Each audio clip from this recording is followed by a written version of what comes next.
As Ted Cohen has told you, this is not the first time that I'm speaking at the Latke-Hamantash Debate. However, I must confess that my previous appearances were based not only upon inadequate scholarship, but also bad faith. At the time, as a fledgling academic, I felt it necessary to conceal my true beliefs beneath a facade of wissenschaftlich objectivity.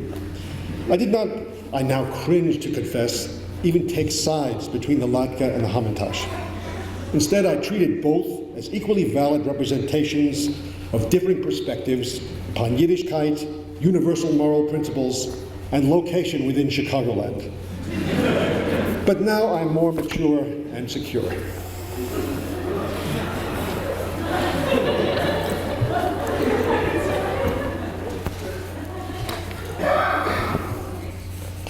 I've also had certain truths revealed to me in a manner which can no longer be denied, so I must take a stand.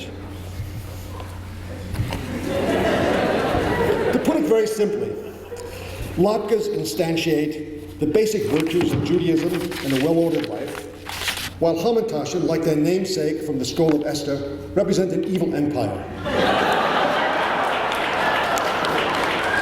More immediately, Latkes epitomize the south side of Chicago, and Hamantashen embody all that alienates us and any decent people from the north side.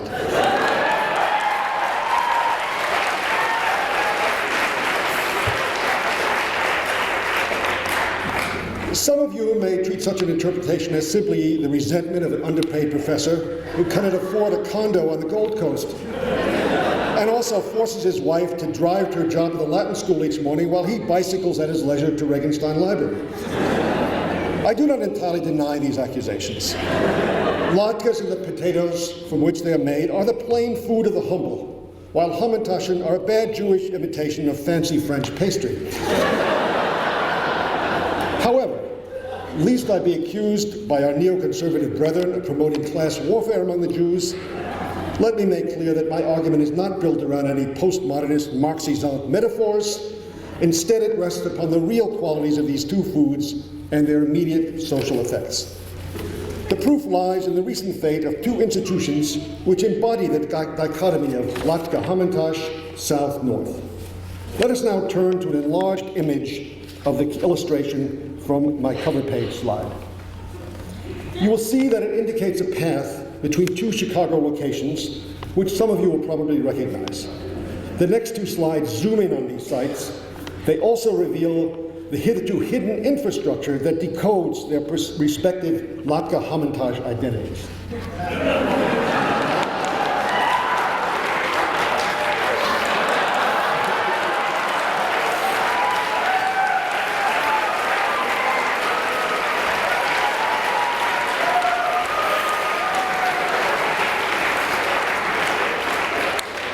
Now, it may look to you like I'm simply exploiting extraneous sports events to make a partisan point. I may even be accused of being a fair weather fan, who in another year would conduct the same analysis to lay latkes upon the United Center, or God forbid, Soldiers Field. But my findings have nothing to do with the results of this year's pennant races, playoffs, or World Series. They refer instead to earlier events in which the Hamantashen Northsiders actually appear to be far superior to our Lornkartoffeling socks. The key is the meteoric yet tragic career of a young man who is neither Jewish nor native of Chicago, but very much victim to the illusory allure of Purim Nachas. We first see him at the beginning of his time among us. He had recently escaped from the unspeakable cuisine, among other evils, associated with the Texas Rangers and their then owner, George W. Bush. He seemed fully at home in the more kosher clime of then Comiskey Park. Latkes and potatoes in general often associated with bumpiness. But here we see a slim and healthy Sammy Sosa.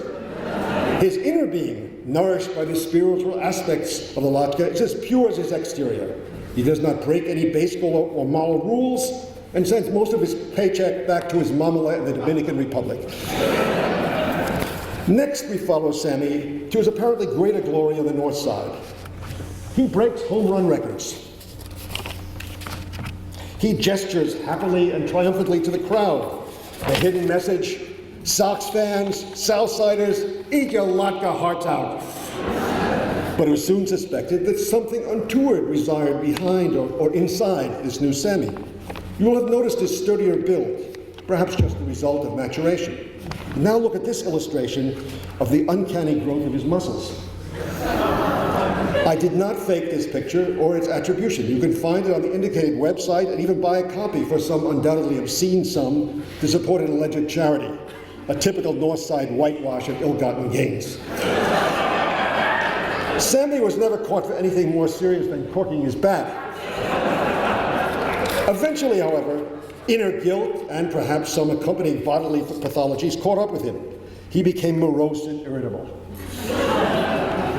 Eventually, he was banished to strike out for himself in the shellfish-eating realms of Baltimore.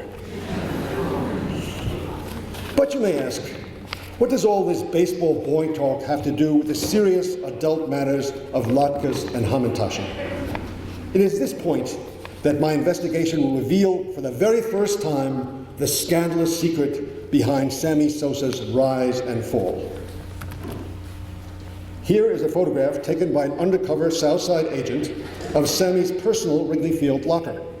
Notice the object in the lower left-hand corner. You will not be surprised to find it is a Hamantash. After all, we're on the North Side. However, examine carefully what kind of filling is contained in this apparently innocent piece of pastry. Not prunes, but poppy seeds.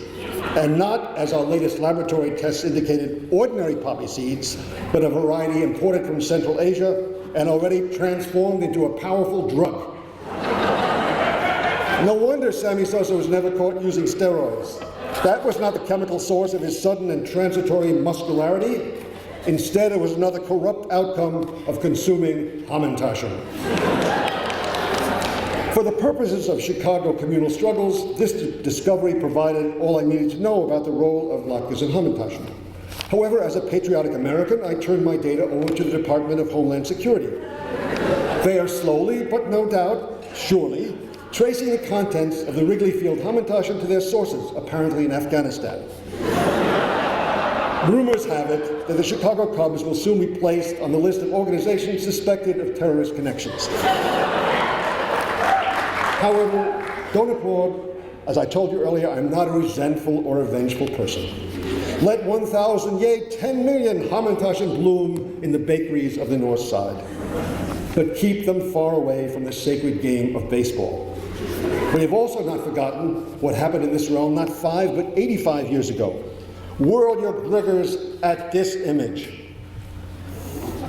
Yes, 1920 was the date when the Northsiders unleashed the cruel and vindictive Judge Hamantash Mountain Landis on that peerless and harmless corn pone eater, shoeless Joe Jackson. But now it is the 21st century, and the good folks of Latka Valley have their eye on you. Finally, for the honorable, learned ladies and gentlemen in our audience this evening, I have one last word. Good night and good latkes.